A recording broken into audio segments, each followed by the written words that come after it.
Andhra Pradesh deputy speaker Raghuramakrishnaraju గారిని కస్టడీలో వేధించినటువంటి కేసులో తులసిబాబుని కోర్టుకి సబ్మిట్ చేయడం. కోర్టులో తులసిబాబు గారు ముందస్తు బెయిల్ పిటిషన్ నమోదు చేసినటువంటి నేపథ్యంలో కోర్టులో విచిత్రకరమైనటువంటి పరిణామం చోటు చేసుకుంది అనేటువంటి వార్తలు వస్తున్న నేపథ్యంలో ఏంటా విచిత్రకరమైనటువంటి పరిణామం అనేది పూర్తి స్థాయిలో మనం విశ్లేషణ చేసుకునేటువంటి ప్రయత్నం చేద్దాం. ప్రస్తుతం మనతో పాటు ఉన్నారు ప్రముఖ రాజకీయ విశ్లేషకులు, ప్రముఖ సీనియర్ జర్నలిస్ట్ సిఎస్ రావు గారు. సార్తో మాట్లాడదాం. సార్ నమస్తే. నమస్తే. రఘురామకృష్ణరాజు గారిని కస్టడీలో వేధించిన కేసులో తులసిబాబు గారు ముందస్తు బెయిల్ పిటిషన్ దాఖలు చేశారు. అయితే కోర్టులో ఒక విచిత్రకరమైనటువంటి పరిణామం చోటు చేసుకుంది ఈ పిటిషన్ విషయంలో అంటూ కొన్ని వార్తలు వస్తున్నాయి. ఏంటి సార్ ఆ విచిత్రకరమైన పరిణామం? కోర్టులో నాట్ బిఫోర్ అని చెప్పి కోర్టు జడ్జి ఈయన ముందస్తు బెయిల్ని విచారించడానికి నాట్ బిఫోర్ అన్నాడు. అంటే ఆయన తప్పుకున్నాడు. ఒక జడ్జి తప్పుకున్నాడు ముందస్తు బెయిల్ విషయంలో విచారణకి అని అంటే రాజపల్లి తులసిబాబు పవర్ఫుల్, అంత పవర్ఫుల్ అనుకోవాలా? అంత ఒత్తిడి ఉందా, అంత ఒత్తిడి ఉందా అని చెప్పి అనుమానం వస్తుంది. కానీ జడ్జి ఎందుకు తప్పుకున్నాడు అని అంటే త్రిపుల కేసులో ఆయన అంతకుముందు ఆయన ప్రతివాదిగా అప్పట్లో ఈయన వాదించాడట. అందుకని ఆయన ఈ కేసు నేను టేకప్ చేయను అని చెప్తే దాన్ని 17వ తారీఖు వాయిదా వేశారు. 27కో 17కో వాయిదా వేశారు. అయితే ఇక్కడ జరిగింది ఆయన సైంటిఫిక్గా చెప్పాడు. ఓకే, ఇప్పుడు త్రిపుల కేసు జరిగినప్పుడు ప్రతివాది తరఫున నేను నిలబడ్డాను, అంటే రఘురామకృష్ణరాజు తరఫున నిలబడి వాదించాను కాబట్టి ఇప్పుడు ఆ కేసుని నేను ముందస్తు బెయిల్ మీద నేను హియరింగ్స్ వినడం అనేది కరెక్ట్ కాదు అనే యాంగిల్లో ఆయన నాట్ బిఫోర్ కింద తప్పుకున్నారు. ఈ మధ్యకాలంలో నాట్ బిఫోర్ చాలా వచ్చినాయి కదా, ప్రత్యేకించి వైఎస్ఆర్ కాంగ్రెస్ పార్టీ వాళ్ళు పిటిషన్లు వేసినప్పుడే చాలా వచ్చినాయి.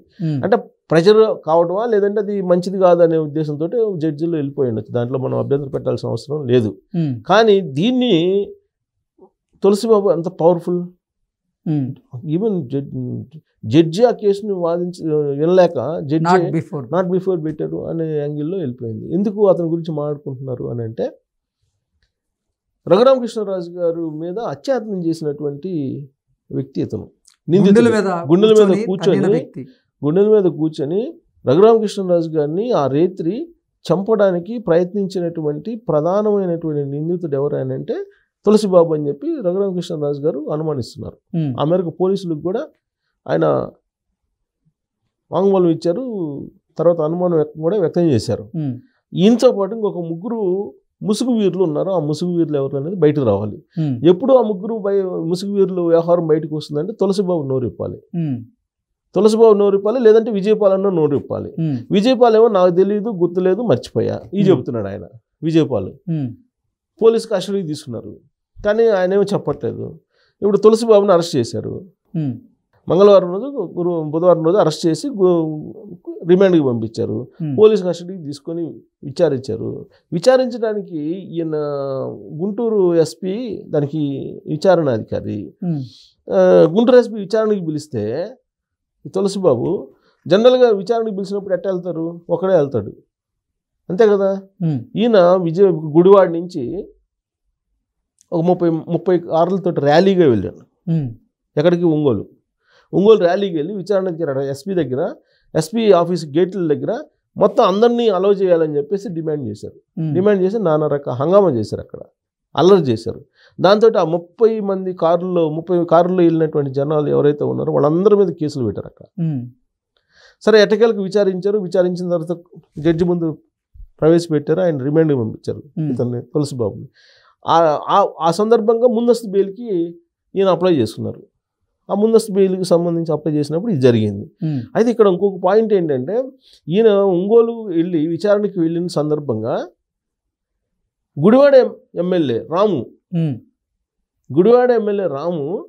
ఒంగోలు వెళ్ళి వెనిగళ్ల రాము ఒంగోలు వెళ్ళి ఈ తులసిబాబుతో దాదాపు 2 గంటల పాటు మాట్లాడారు. ఇది చూసిన తర్వాత తెలుగుదేశం పార్టీ వాళ్ళు నివ్వెరపోయేటువంటి పరిస్థితి. అసలు తులసిబాబు ఏమో వైఎస్ఆర్ కాంగ్రెస్ పార్టీకి సంబంధించినటువంటి వ్యక్తి. సునీల్ సిఐడి చీఫ్ గతంలో మాజీ చీఫ్, ఆయనకి బంధువు, ఆయనకి షాడోగా ఇతను వ్యవహరిస్తూ ఉంటాడు, బినామీగా వ్యవహరిస్తూ ఉంటాడు. ఆయనే అప్పుడు సిఐడి చీఫ్గా ప్యారలల్గా ఈ అంజబాబుని నడిపించాడు.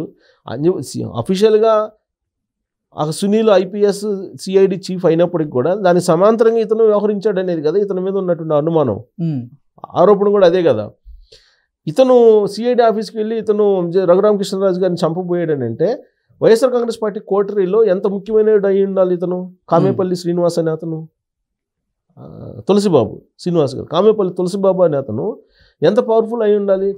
తాడేపల్లి కోటలో ముఖ్యమైనటువంటి వ్యక్తుల్లో ఇతను కూడా ఒకటి అయి ఉండాలిగా. ఆ ముసుగు వీరులు ముగ్గురితో పాటు ఇతను కూడా ఒక అతను అయి ఉండాలిగా. కరుడు కట్టిన వైఎస్ఆర్ కాంగ్రెస్ పార్టీ అయి ఉండాలిగా ఇతను. మరి వైఎస్ఆర్ పార్టీ కరుడు కట్టినటువంటి అతనితోటి గంట 2 గంటలు మాట్లాడే తెలుగుదేశం పార్టీ ఎమ్మెల్యే అంటే ఏమనుకోవాలి? తెలుగుదేశం పార్టీ పరువు ఏమైపోవాలి?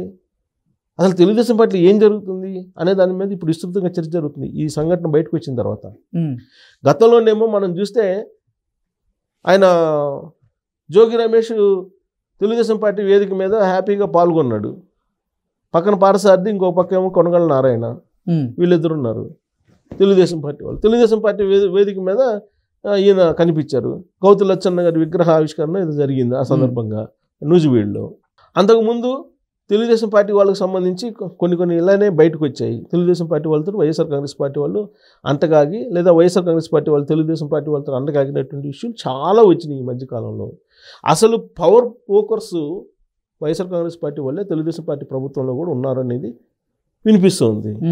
ఇలాంటి సమయంలో రాము అక్కడికి వెళ్ళి ఇతన్ని మాట్లాడటం, ఇతనితోటి ముందస్తు బిల్కి అప్లై చేయటం, ఆ ముందస్తు బిల్ని విచారించడానికి జడ్జి పక్కకు తప్పుకోవటం, ఇవన్నీ చూస్తే రఘురామకృష్ణరాజు గారిని చంపడానికి ప్రయత్నం చేసినటువంటి వాళ్ళు బయటపడుతున్నారా? ప్రభుత్వాన్ని పవర్ని ఉపయోగించుకొని, ఇప్పుడున్న ప్రభుత్వ పవర్ని ఉపయోగించుకొని, ఇప్పుడున్న ప్రభుత్వంలో ఉన్నటువంటి వాళ్ళ ఎమ్మెల్యేలను పట్టుకొని వీళ్ళు కేసు నుంచి బయటపడటానికి ఆస్కారం ఉందా?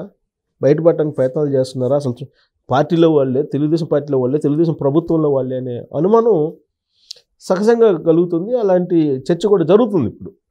సో రఘురామకృష్ణరాజు గారిని ఆ రోజు ఎంపీగా ఉన్నారు, ఆయన వైఎస్ఆర్ కాంగ్రెస్ పార్టీ ఎంపీగా ఉన్నారు. సొంత పార్టీ ఎంపీనే హత్య చేయడానికి ప్రయత్నం చేశారు కదా. హత్య చేయడానికి ప్రయత్నం చేయడానికి వీళ్ళని పురమాయించేస్తే కదా వీళ్ళు వచ్చింది, అంతే కదా. ఇప్పుడు గతంలో వైజాగ్లో ఉండేటువంటి ఎంపీ అతని మీద కూడా అతను కూడా కిడ్నాప్ చేసేది భయపించారు కదా. అతను కూడా అన్నాడు కదా అప్పట్లో, ఈ జగన్మోహన్ రెడ్డి హయాంలో నేను వ్యాపారాలు చేయలేను, హైదరాబాద్ వ్యాపారాలు చేసుకున్నా, ఆయన కూడా అన్నాడు కదా, సత్యనారాయణ ఏదో ఆయన పేరు. సో అలాంటి పరిస్థితుల్లో వైఎస్ఆర్ కాంగ్రెస్ పార్టీ ఓడిపోయిన తర్వాత న్యాయం చేయమని చెప్పి రఘురామకృష్ణరాజు గారు పోలీసుల దగ్గరికి వెళ్ళి కంప్లైంట్ చేస్తే దాన్ని ఎఫ్ఐఆర్ చేయడానికి 4 రోజులు టైం తీసుకున్నారు వీళ్ళు. ఎఫ్ఐఆర్ చేసిన తర్వాత ఇన్వెస్టిగేషన్ చేయడానికి పోలీసులు ఇన్వెస్టిగేషన్ చేస్తున్నారు. ఇన్వెస్టిగేషన్ చేసి ఇప్పటివరకు ఏం రాబట్టారా అంటే ఏం రాబట్ల.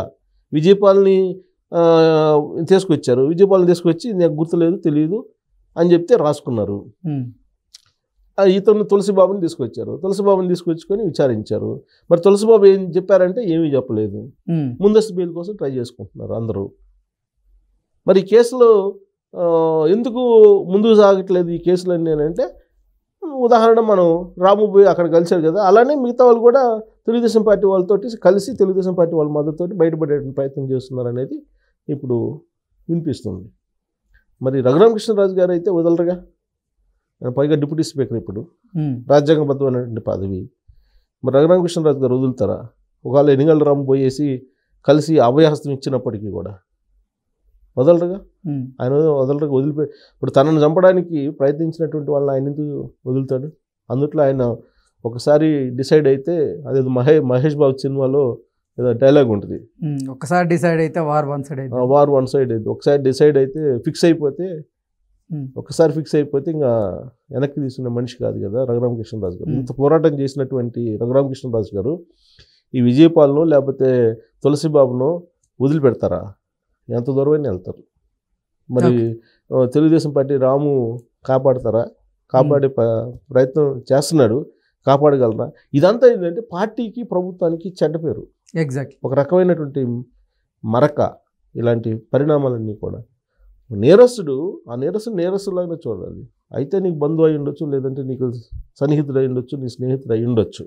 బట్ ఆ రోజు రఘురామకృష్ణరాజు గారి మీద చేసినటువంటి దాష్టీకం అనేది ఘోరం కదా. దాన్ని నువ్వు సమర్థిస్తున్నావు అంటే ఈ ప్రభుత్వానికి చెడ్డ పేరు తీసుకొస్తున్నట్టే కదా. అందుకని ఫస్ట్ అసలు కలిసినట్టు ఇంజల్ రాముకి నోటీస్ ఇవ్వాలి తెలుగుదేశం పార్టీ, షోకాజ్ నోటీస్ అని ఇవ్వాలి అట్లీస్ట్. ఆయనకి ఈయనకి ఏంటి రిలేషన్? ఒకవేళ రిలేషన్ ఉన్నా తర్వాత ఎప్పుడైనా మాట్లాడుకోవాలి. డైరెక్ట్గా పోయి ప్రజల ముందు బాహాటంగా మాట్లాడుకోవటం ఒక నిందితుడితో నిందితుడితోటి. సో ఇవన్నీ ఏంటంటే మరి తులసిబాబు అనే అతను అంత పవర్ఫుల్లా అనిపిస్తుంది. కోర్టు లోపల, కోర్టు బయట, పోలీసులు ఎదుట మరి ఆయన వ్యవహరిస్తున్నటువంటి తీరు ఇవన్నీ చూస్తే ఆయన ఏమన్నాడు, పోలీసుని మీరు డ్రెస్ చేసుకుని గుడివాడికి నిలబెడతాను అని చెప్పాను నడి రోడ్లో. అంత మరి ఆ విధంగా ఆయన మాట్లాడుతున్నాడంటే మరి అతను ఇంకా కూడా ఇప్పుడు తెలుగుదేశం వాళ్ళే ఆయన కేసుకొని వస్తున్నారంటే ఆశ్చర్యం కలిగిస్తుంది. Okay sir, thank you so much.